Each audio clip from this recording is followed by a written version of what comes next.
little bit about your background, because you grew up in Arlington. Yeah, my name is Peter Filichia. I'm a graduate of St. Agnes High School. In fact, I was the very first person to ever graduate from Arlington Catholic High School.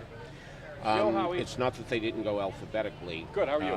It was a case that I had been sick, and they wanted to get me up fast and sit me down fast. So after that, it was Abbott, Acela, so on and so forth. But I count as the first person to get a diploma from Arlington Catholic. And then I taught at Arlington High for 8 years. I taught English. So of my first 31 years of life, which as you can tell was a long time ago, I was here 16 of them, yeah. And I'll tell you, the Robbins Library was such an important factor. What I do for a living now is I write about Broadway, write about theater around the country. And when I first discovered theater, that library was phenomenal. What a department they had for both books and records. I'll never forget the name of the librarian, Shirley Butugin.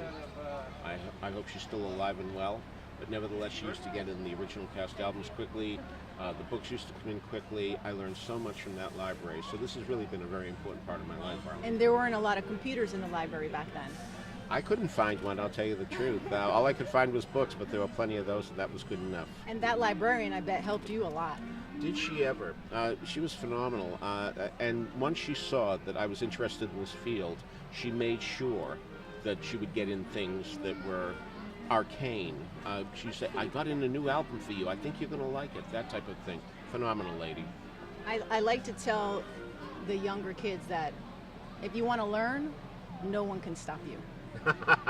That's really true. I can't disagree with that at all. Nobody was stopping me because I was up there all the time. Exactly. So it was a great thing.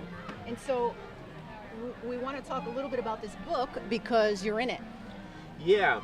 While I had a lot of books published about Broadway and musical theater specifically, Dead in Good Company is a book about the Mount Auburn Cemetery in Cambridge, and buried there is Elliot Norton, who for years, like 50 years, maybe more, was the theater critic for first the Boston Post, which went out of business, and then went to the Record American, and when that went out of business, the Herald. So he was a critic from the 20s to maybe the 70s or 80s even. And we had a very nice day together once when I was just starting out as a critic. And he took me under his wing for that day anyway, and we just had a wonderful time. We were both going to New Jersey to see a play that was going to open in Boston the following week. We had to get a jump on it. I was writing for Boston After Dark, as it was called then. It became the Boston Phoenix. And I had to get my review in early, and he had, because he was with the Daily, he could wait. And wouldn't you know, I wrote the review to get it in early, and well, the thing was, the play didn't even come to Boston. They decided to take it right to New York and not come to Boston. So my review was printed, and he didn't write his. He didn't have to. And the funny thing was that while we were on the plane together, he was saying, tell me your favorite performances ever. And I was going through the list, and he was so happy that a 23-year-old guy knew so much about theater. And then I said, oh, and Betty Field in The Glass Menagerie. He said, are you kidding? She was terrible. Oh, my God. And I thought, oh, well, he thinks I'm a moron. Oh, I blew it, all this. And the next time I saw him at the theater, I wanted to avoid him.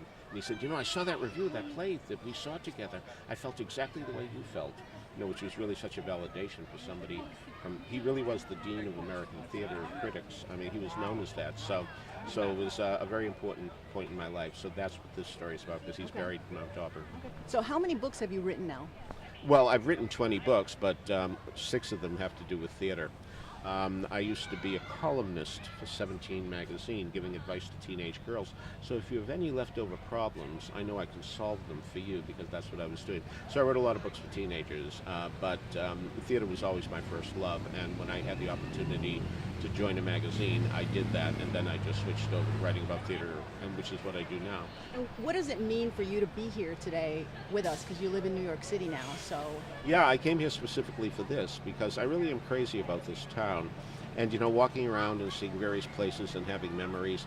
Looking out the window at Arlington Catholic at the Regent Theater and seeing the marquee. I remember the movie Breakfast at Tiffany's was playing, and I thought, oh, I wish I could see it, and they let us out of school, something happened, and I was able to go see it. Memories like that, little things, but I have, just from where I parked the car, walking up thinking, the time when Richard Buellins, who was the toughest kid in school, said hello to me. I mean, that was just a miracle, that he would recognize little old me, little things like that. So I love coming back here, and I come back here every time I can. But I didn't know about this town day until this year, and so as a result, I said, I'm not going to miss it. Okay. So we're going to make sure you come back next year. Sounds good. And be with us and bring all your books so All you right. can share them with the residents of Arlington. God love you. Thank you. Thank you. All right. Bye-bye.